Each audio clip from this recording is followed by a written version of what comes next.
Hello, everyone. I hope you can see and hear us. My name is Alex, and I'm the events director for Brookline Booksmith in Brookline, Mass. I'd like to start by thanking all of you for being here tonight, for everybody who is supporting these incredible authors and our bookstore by purchasing a book through us, which you can do with the link at the bottom of the screen, or by choosing to pay your way into the event, which I know some of you did, and that is so generous and gracious, and thank you so much. Just a note, I have very recently learned that we're getting a limited number of signed book plates for this book, and the first 20 purchases of Faceless Old Women to come through our web store will receive one separately, but eventually in the mail. So check out that green button if you're interested, and it could be you.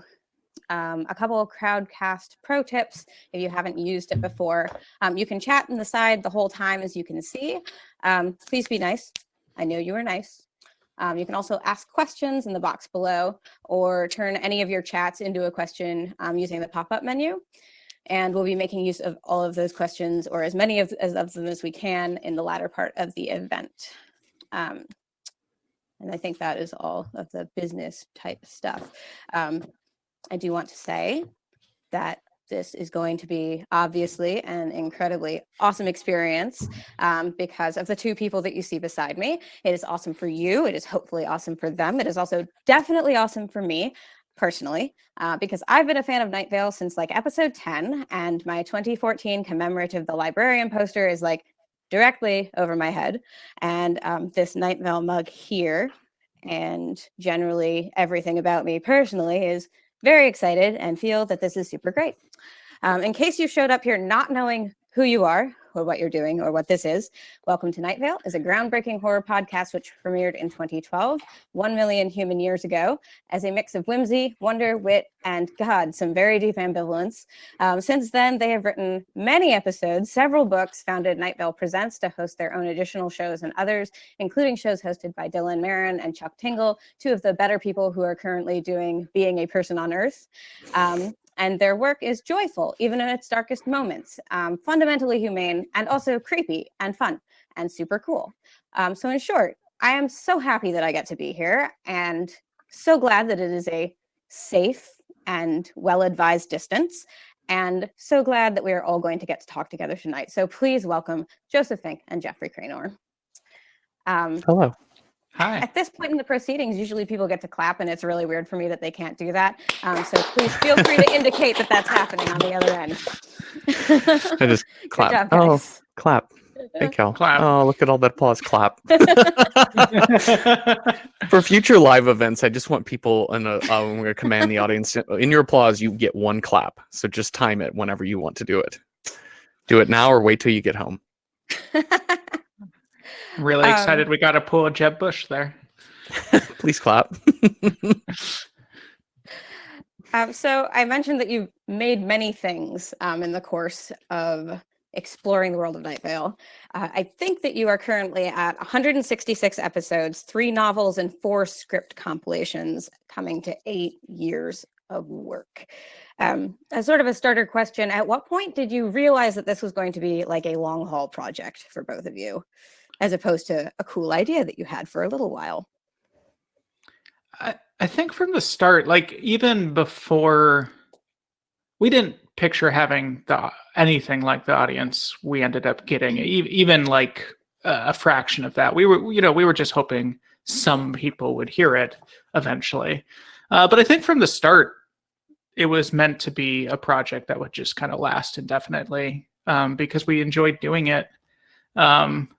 And compared to, at the time we were doing a lot of downtown theater, which costs a lot of money, and you have to convince all your friends to come sit in a room at a specific time, usually on like a Wednesday night when no one wants to leave their apartment. And so the idea of this thing where you could create work and people could just access it whenever was really exciting. So yeah, I think it was always, Jeffrey, you can contradict me if you had a different thought, but I think I went into it being like, this is something we'll do for a long time. Yeah, I think once Joseph sent me the pilot episode that he had written and recorded with Cecil and with John Bernstein's music, and then I heard that, and then we sat down over a beer and kind of chatted about what we thought the show could be, and started, I don't know, my mind started racing with a lot of different ideas about what different ideas I had for the show, and we started putting them together. Once you start seeing this world form, yeah, you just feel like, man, we could just do this for however long is fun to do it. Which is still 8 years in. It's still very fun to do. Which kind of leads to my next question, which is that Night Vale is really stylistically consistent, and also really stylistically specific. And I think you've maintained that over the span of all of the things that have been written in that world really, really successfully. But I think the hardest thing about stylized writing is over the long term, making it both remain fresh for you and remain fresh for your audience. So what kinds of things have you done very deliberately to make sure that that remains the case? When we started, one of the things that Joseph said, his idea about the show is that we could do anything we wanted as long as we had strict continuity. And that meant, and to us, the way I feel like the way I took that is that, we talked about characters growing and changing, people, aging and moving on. I mean, obviously there are situations where characters don't age forever and ever. Lee Marvin is always turning 30 in Night Vale and that sort of thing. But there's always a growth, and that we knew it wasn't a novel, it wasn't a stage play, it didn't have an end date to it. It wasn't a trilogy, so we could just watch these characters kind of go through their lives and fall in love, fall out of love, get married, whatever. We could watch them leave high school and go to college, like Josh Creighton recently did in the podcast. And it's just because they're changing and growing as people. And so I think when that happens, you as a writer, it's not a sketch comedy show, right? Like it's not, and it's not also a show that repeats every time, that's only packed full of jokes. We're not making The Simpsons, or a sitcom where each episode, all the stakes reset. So it always feels sort of fresh to do that. And along the way, we've in the last few years, because there are so many episodes, we started doing these like 2 to 5 part series, kind of focusing on one set of characters or one storyline or something along those lines. And those have been really fun to kind of like challenge ourselves anew as writers. Agreed. Well, let's not fight.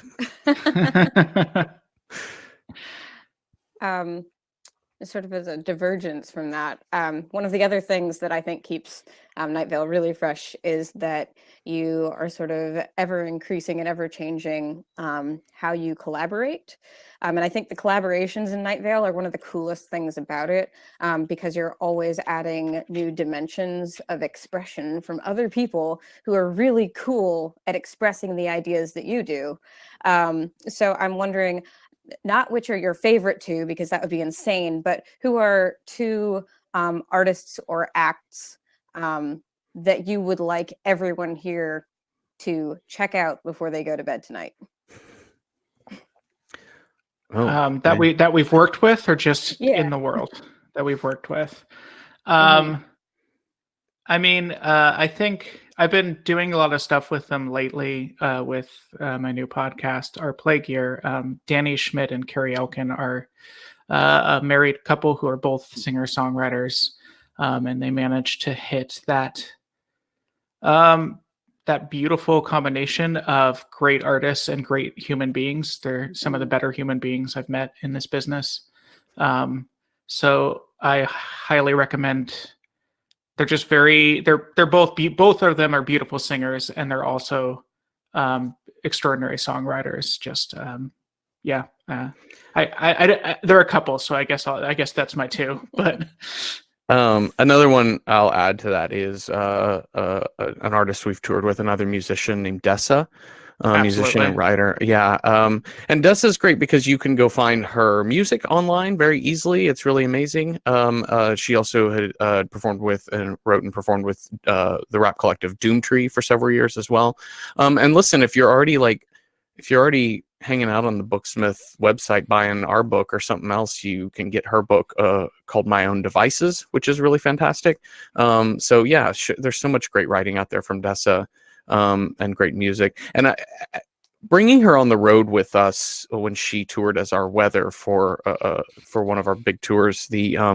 I remember standing backstage watching her perform the weather, and Cecil was standing back there with me, and it was fascinating because Cecil's so good on stage. He's one of the most grounded actors I've ever seen on stage, and he was just in awe of her. He was like, watch what she does with her feet, and you just notice like her feet are planted, and when she moves on stage, everything is super deliberate. Like, you just learn a lot as a performer watching Dessa from side stage. It's really, really fantastic. I agree. The thing that's, we bring a lot of acts, musical acts on tour, and most of them understandably kind of have their set show they do every night. The stage banter is more or less the same, and the songs are done in the same order. And it's because they've figured out that this is a good show that works, and they want to deliver a good show for people. And Dessa, I don't think I ever saw her do the same act twice. She just kind of different songs in a different order, and she would just try different stuff. At one point, she hid candy under one seat in the audience and then used a spotlight to guide people to it. Yeah, she just has like a confidence and an ability with an audience that very few people have. Yeah, and she is a phenomenal artist, so I'm glad that you picked her. And yes, in case you guys didn't notice, I did link the book there in the chat. I love Dessa. She's so good at things. She's like, don't we all? We all do. Her music is like a tree that's been struck by lightning that's so sort of glowing from the inside all the time. Also, if you're, I've taken up running in the last few years, and I've found that if you listen to Dessa's recent live album with the Minnesota orchestra, the Minneapolis, I think, orchestra, you hit some record speeds with your running, because just her stuff live with an orchestra behind it makes it constantly feel like you're the climactic scene of like a movie where you're the underdog who's about to win the race. So turning a bit to this book, we're not going to spoil anything in this book, but I do have some questions surrounding it. And I think my first has got to be, I think one of the great things about this character, the faceless old woman, is that she's been present from very, very, very early in the show. And you have a great sense of what she is now, without necessarily knowing anything about her except her presence. So like deciding on an entire like backstory for this character who already has a very defined state, I think, for a lot of your readers, where like the mystery is part of who she definitely is.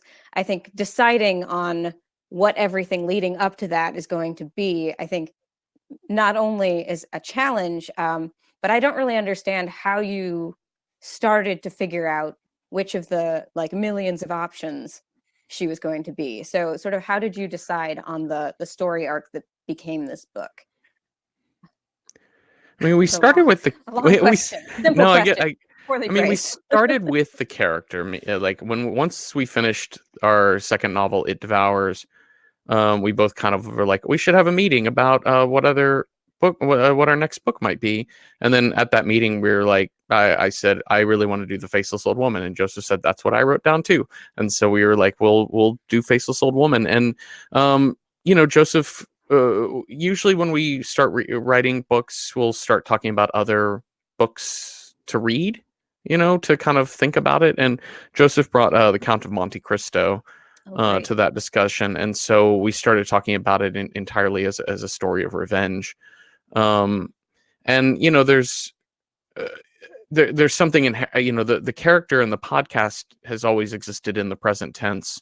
I think it's very rare that there's any mention of her past life before Night Vale in there. And so, but revenge seemed to fit in well with sort of her disposition and demeanor in present day Night Vale. It seemed like that could be an easy link there as to what her purpose is, what her path is in life. And so, yeah, so once we sort of had that, then we could just start building out characters. We could start building out a timeline. We could start building out a situation and a whole structure for the novel, kind of based off of those two ideas of revenge and the title character. And what you ended up with still has all of the usual elements and features of Night Vale stories. But despite that, it also has a lot of like straight historical storytelling, which, you know, in this quantity is kind of different from anything that you've made before. So I'm wondering what it felt like to write in sort of a new genre, and what the differences were in how you prepared to do that.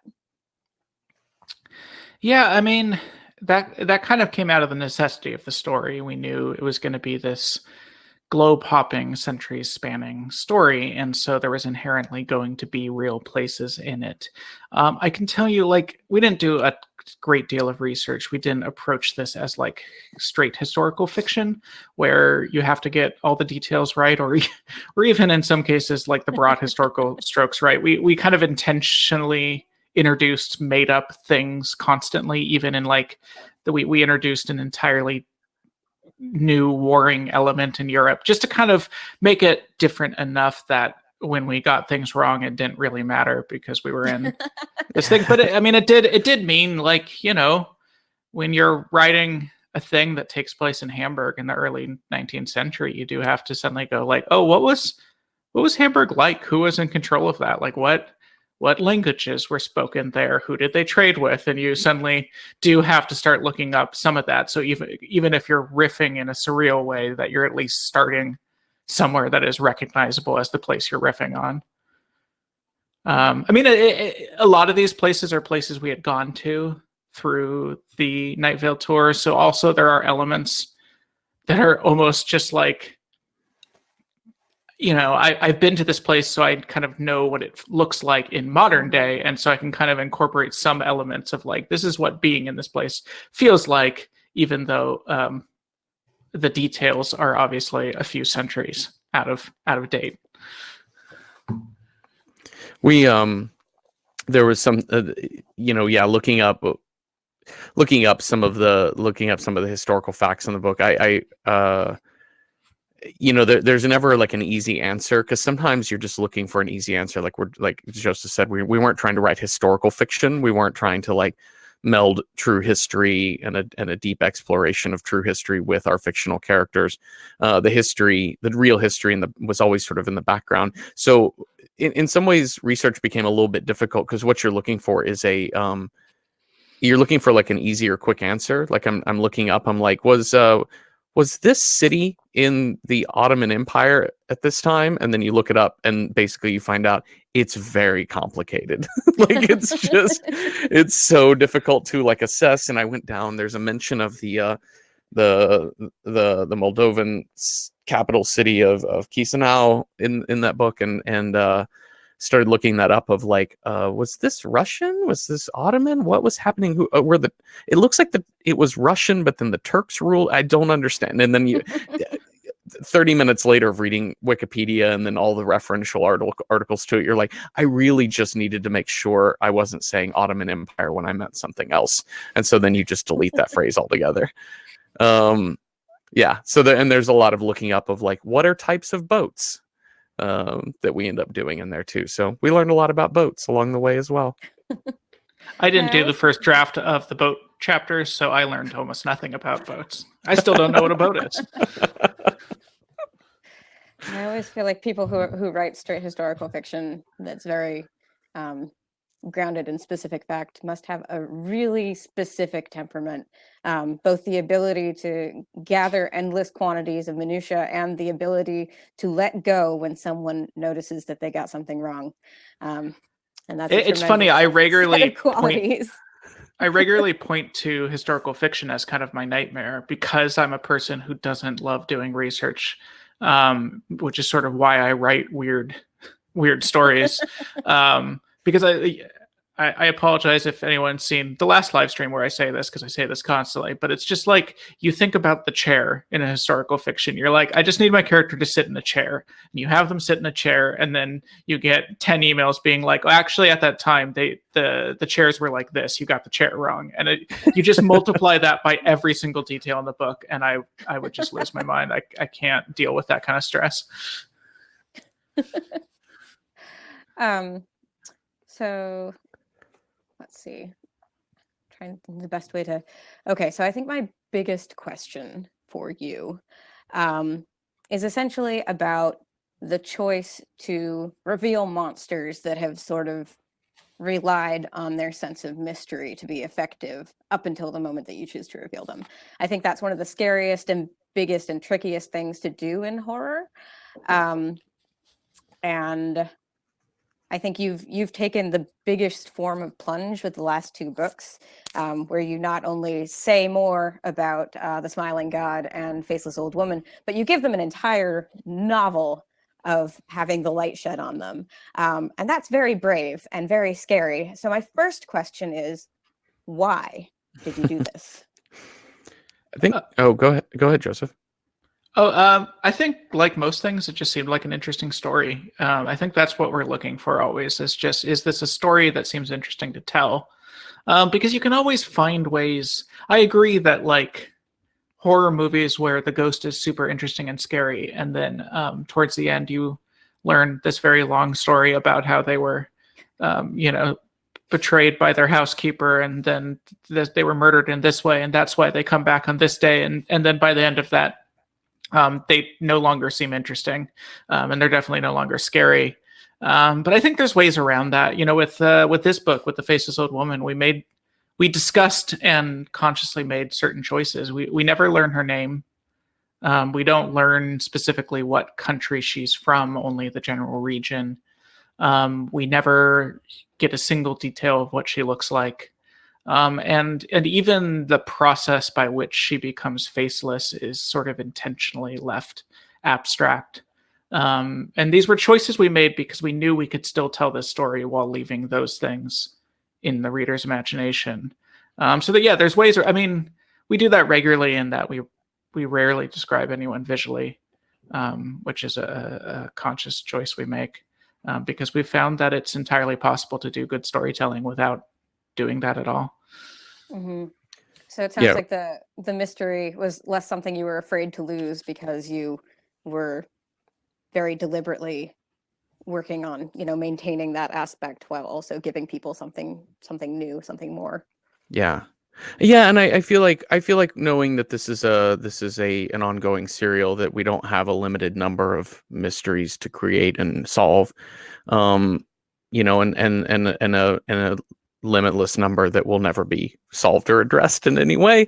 And so, yeah, it's just life kind of continues on, and we can find different ways of doing horror. I mean, you are right that the more you learn, the deeper knowledge you get about someone or a character, the less frightening it becomes, the less scary it becomes. The horror there, the Netflix adaptation of The Haunting of Hill House, it's a very scary first episode, and then as it goes on, you start learning more and more about all these figures in the house, and they become not scary really at all, because you know what they represent and who they are.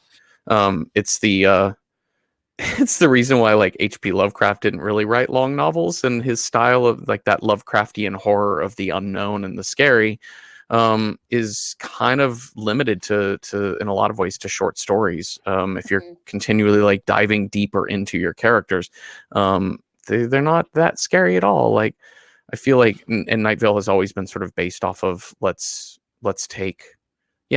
get deeper into this. Like I don't think Cthulhu would be nearly as frightening in Night Vale. Like the Glow Cloud is the PTA president, right? And so they're just looking for a good home. Well, I think sort of the idea of sort of cozy horror fits your podcast very nicely, because it has the atmosphere, it has the genuine threat, but it's always interlaced with, small domestic details and personal quirks that apply to even the most terrifying characters. So I think that is a balance that you sort of achieve consistently, and is sort of one of the trademarks of the show. And I also want to say that I was a little worried that I wouldn't like knowing more about the Faceless Old Woman and that she would be less scary. That did not happen. For those of you who have not read the book yet, it succeeds. It's very frightening. Thanks. And very good. So my personal I remember. I have a strong alien. memory of early in the process, we were kind of figuring out the plot by the way we usually do, which is just sort of having general conversations of like, I'm thinking of this, and I'm thinking of this, and how can we make those things work together? And Jeffrey was like, so I think it ends like this. And I was just utterly horrified by his idea. And then I was like, well, yeah, absolutely. That's definitely how it ends. So It's really good.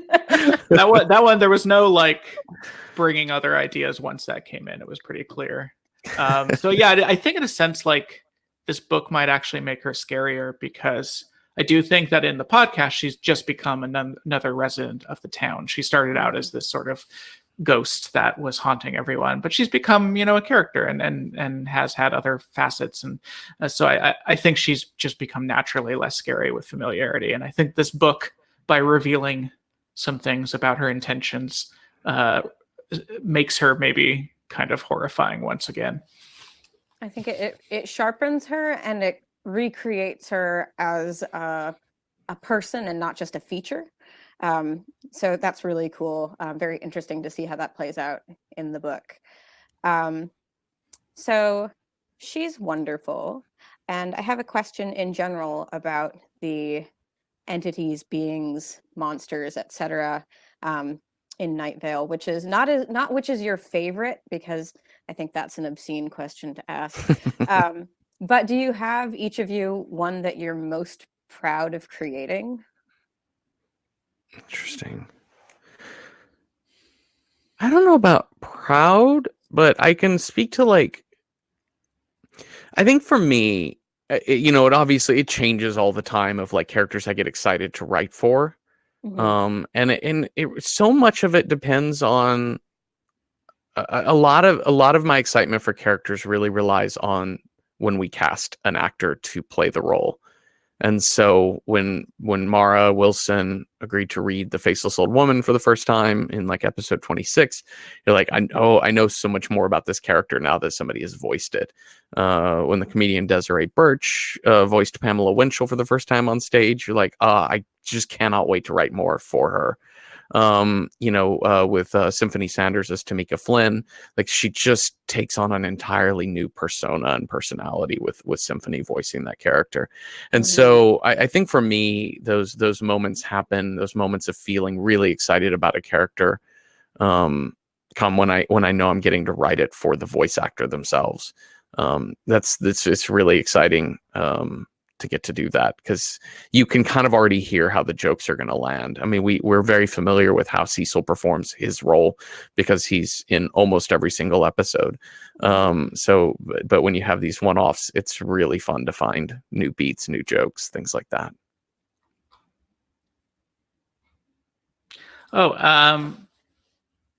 Yeah, I mean, The Faceless Old Woman was created in a tweet where it was just a joke phrase that I wrote in: "The faceless old woman who secretly lives in your home."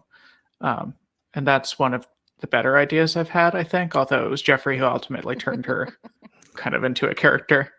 But I am proud of that phrase. I don't know. I don't have a good answer to that question, I think. I like a lot of what we've made. I think that's reasonable. It's very good. So I'm glad. Thanks. I too am glad. So you both do a lot of sort of horror related writing and podcasting. What is something that you watch or listen to or read that is not like horror at all, that helps you do more than one kind of thing with your brain? What an interesting question. I mean, a lot of what I read and watch isn't horror. I don't know if it helps me do more. I mean, I read a lot. Right now I'm in the middle of something like 6 different books. I tend to do that where I really enjoy starting books, and so I'll keep doing that. And then I'm always in the middle of 6 different things. And then sometimes you have a book that is just good enough to finish, but you're not enjoying it that much. And so you're like, boy, I wish I was reading one of the books that I like, but I do want to finish this one.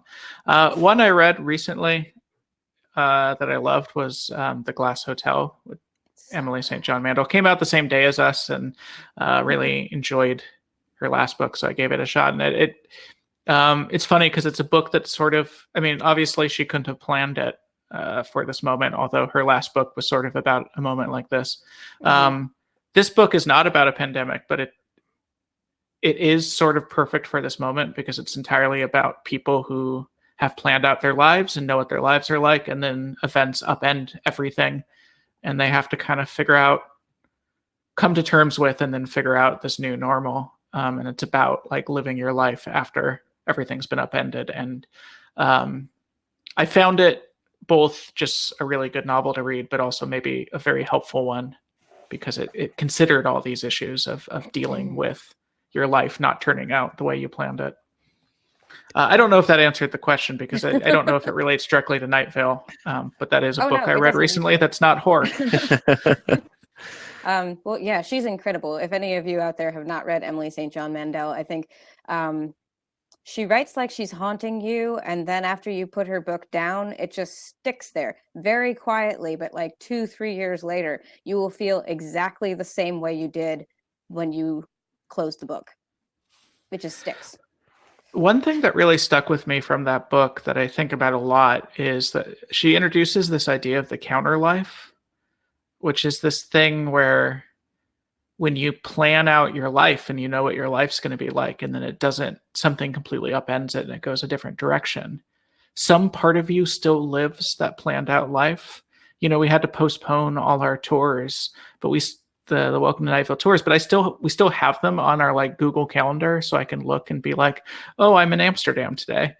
And I do think we all at the moment have counter lives where we're at our homes, but at the same time, we know what we were planning to do at this moment, and some part of us is living that counter life. I found that concept very helpful in thinking about what's happening right now. Yeah, I left so many things up on my calendar. Like our like in-person book tour was still up, and then I was going to be back in LA for a few days last week, and so I had a dinner booked with a friend of mine that just passed. So I was like, I'm imagining what that dinner was like, and just thinking about that restaurant in Los Feliz, and just being like, oh, I bet we would have I bet we're having a great time right now at this dinner. I bet it's so nice. Absolutely. Yeah. Yeah, I think that's very true, and a really interesting way of putting it. She manages to be both prescient and present at the same time, which is remarkable. What a good writer. So I only have really a couple more questions, or even no more questions. I have a statement, which is sort of related to what you were just saying about her books, which is just a small thanks, because I think everybody here knows that your show has always been about how the world is like weird and scary and unexpected and violent and much, much bigger than we are. But the core of that has always seemed to me that good and beautiful and hopeful things don't just exist in spite of that. They exist as part of it. And I don't think there's any time at which we don't need that message, but we definitely need it now. So thank you for creating something that has felt right for the entire 8 years so far that you've been creating it. Appreciate that. I think it's really made a difference to everybody who's heard it, and that's why we're still here. You know what? You're welcome, everybody. My uncle is one of those people who's always like, kids today don't say you're welcome. If you go to the store and you say thank you, go to a restaurant and you say thank you, and they say no problem. Nobody says you're welcome. But anytime I say you're welcome out loud, it feels like the most arrogant thing to say. Yeah, I think the meaning of you're welcome has like a generational difference. Like if you say you're welcome as like millennial or lower, it sounds really uppity. And if you say no problem, you mean like, it's okay that I did this for you, so really don't worry about it. Whereas if you're above that age, a lot of people are like, no problem. That means it kind of is a problem, right? Like that's why you're saying that. Right. So yeah, absolutely. I have a slightly different theory, which is it means the exact same thing to both generations, but just the older people are like, yes, you should thank me. You are welcome. Whereas the younger people are just like, God, no, it was fine. It was no problem. Like, Was that the name this is my theory. Uh-oh. segment on The Daily Show back in the oh, am I breaking up?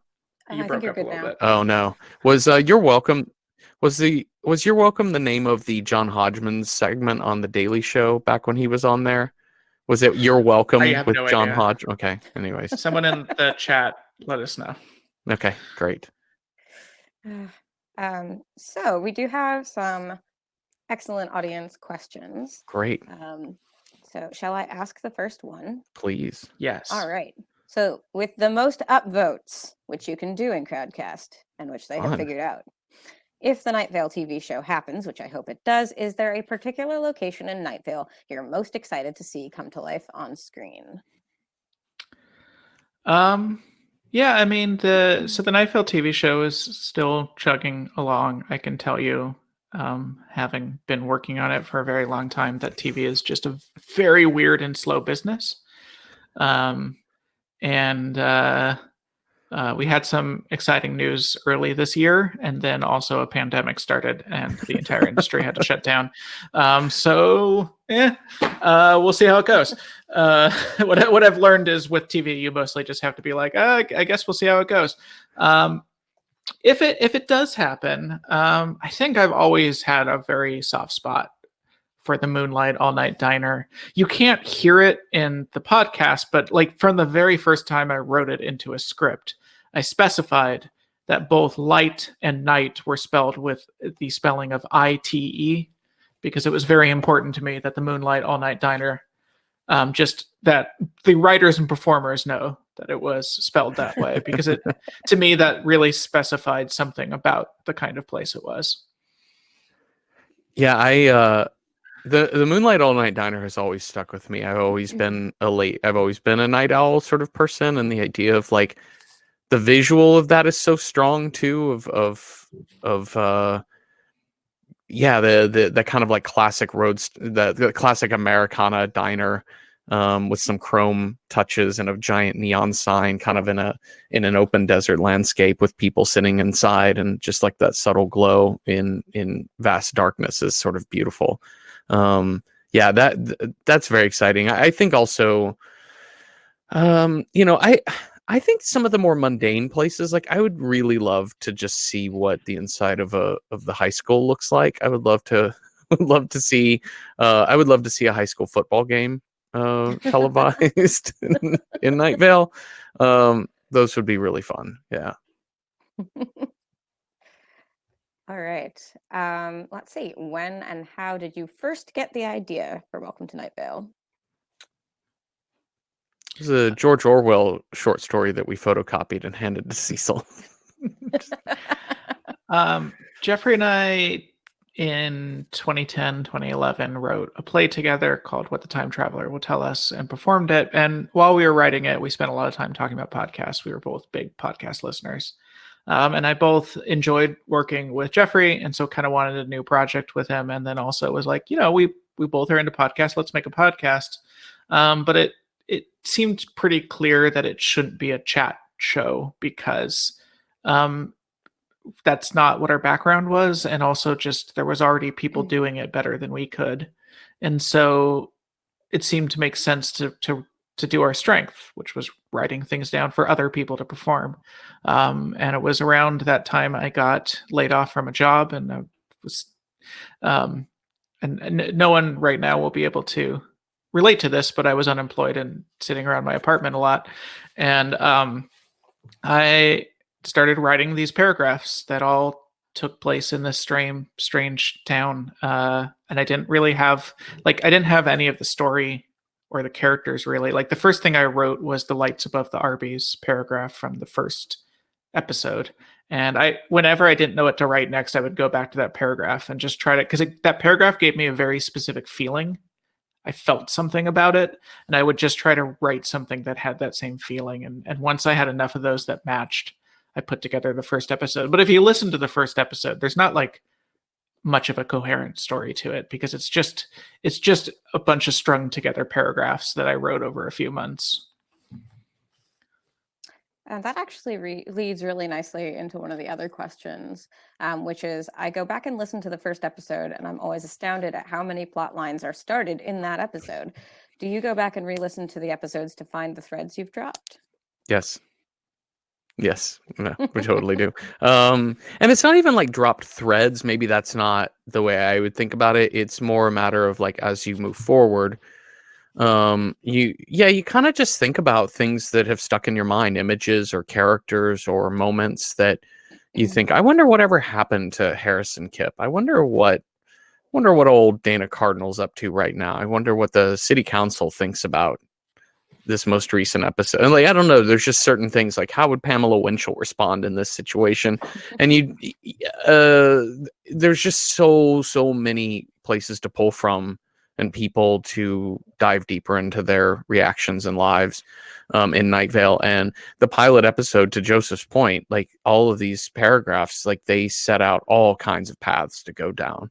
So like our most recent episodes were 4 into a 5-part series about the missing passengers on a Delta flight that just disappeared from radar 8 years ago, and it was just taken entirely from the very first episode. There's a moment where a passenger jetliner appears momentarily in the elementary school gymnasium and then disappears just as soon as it is seen. And thought, well, I wonder what the passengers of that felt like just being in an elementary school gym for half a second. So there's lots of different places to pull from in Night Vale, and what's really wonderful is I think that's a really astute question, because it sometimes we get asked a variation of that. It's like, did you know in episode 1 that you were going to tie up all of these things in 120 episodes of this particular character or plot? And they're like, no. Yes, sure. Yes, absolutely. We totally had it mapped out.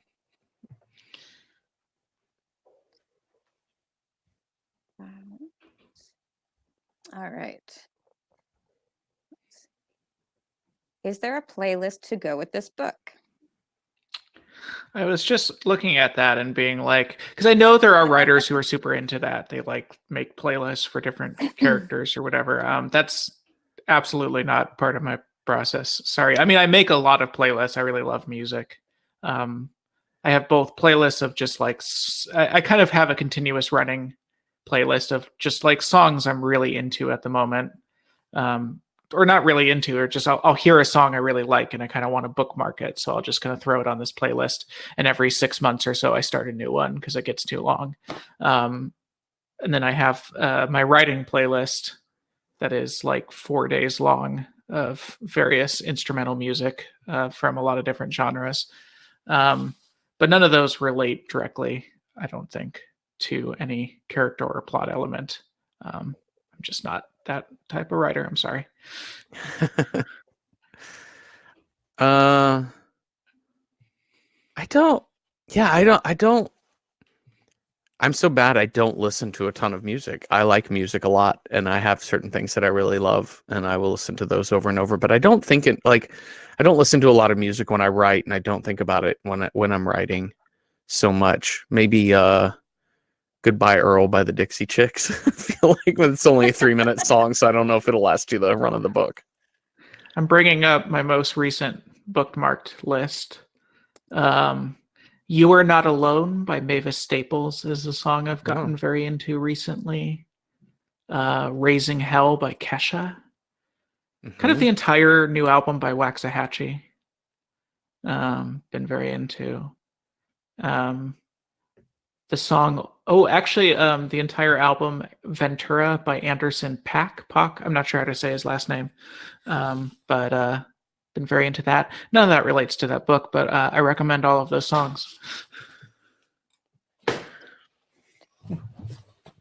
All right, so here's a topical question. How are the citizens of Night Vale reacting to the pandemic? Are they welcoming it as a friend? I got asked this question in a different video recently, and I had to really think through the answer. And I really think, I mean, it's hard to answer like in-universe questions on the fly because we're not improv people. We just kind of write a story. But I do, to kind of give the serious answer to this, is I think the pandemic won't be in Night Vale, because I think people are listening to Night Vale for a reason, which is they want to be taken to a different world. They want to be told a story that is not the story that they're hearing literally everywhere else. You know, the pandemic is everything we're talking about. And if you open up any site, it's every single article is about it. And so I think it's kind of important that Night Vale not be directly about it. I mean, I think we might talk about issues of loneliness and social connection and things like that will probably weave its way in. But I think it would be doing a bad thing to our fans to have, you know, suddenly this thing is now in the show they're listening to as well. So I think probably it just won't happen there. Yeah, I totally agree. This is where like the satire qualities of Night Vale, like it's usually subtle. Some cases it's not, but usually it's fairly subtle. And we tend to steer clear of like the big picture current day issues for that very reason, especially if they're difficult for people to deal with. And if we are going to deal with them, we would deal with them head on. And I think right now there's just so many places to deal with the pandemic in real life head on. And we're all forced to in so many ways that it didn't feel like our place to do anything that would make light of it, nor dive so seriously into it that it becomes like a PSA on social distancing or things like that. So yeah, I think Joseph's point is a good one, because in this, I think there's a place for fiction talking about this current day pandemic, but I don't think that the time for that is necessarily right now at this very second. And if it is, it's not in Night Vale. I also, this is a plug, but I started this show called Our Plague Year that is very specifically about what's happening right now. It's nonfiction, and it's people from all over the country and all different positions and walks of life, just sort of documenting this year as it happens. And it's sort of meant to be this place to get away from the news and instead consider the emotional big picture ramifications of what what is happening to all of us. And so I'm kind of putting all of my thoughts and writing about the pandemic into there. And that's kind of where that goes. So if you want our stuff on that, Our Plague Year and Night Vale, I think, will remain plague free. Let's see. So I don't know how into this piece of culture you currently are, but do you have any favorite Animal Crossing codes that relate to Welcome to Night Vale, the other most important thing happening right now? I don't have any. I haven't learned how to use the code, or I haven't learned yet how to use the codes for getting like clothing and patterns and custom designs and things. I've just only started designing. I'm a big NBA fan, and so I just designed a Luka Doncic jersey for my character the other day. It was very exciting. I wear it around the island all the time. Nobody ever comments on it. There are no other NBA fans living on my island, which is a super big bummer, but I show my support for Luka. But yeah, I have not learned how to do that yet, but I have seen people on Twitter send us the screenshots of somebody made their flag into their island's flag into the Night Vale logo, and I've seen people make the Night Vale eye shirts and things like that in dresses in the on their islands, which is very cool. Yeah, I mean, I haven't really gotten into custom designs that much. I'm just not visually artistic that much, and there's enough stuff on the island right now for me to play. I play it for like a half an hour a day, and so I'm kind of content to let my island very slowly improve rather than, I've seen some really amazing stuff people have done with their island, and that's very cool. I also think I think Night Vale stuff in Animal Crossing is awesome, but for me, Night Vale is work, and so I think it would probably just stress me out to see a bunch of Night Vale stuff on my island when I'm trying to just kind of walk around and pick my peaches and make 1,000 birdhouses because that's what's hot to sell today. Yeah. I mean, I made a hoodie that says weed on it. That was my other artistic contribution to myself. I made a baseball hat that it's all covered in stars, and then just in my scrawled handwriting it says space, and that is my one custom creation that I've worn a lot, and I like my space hat. It's a good space hat. Let's see. So jumping back into the story, how about new non-binary Night Vale characters?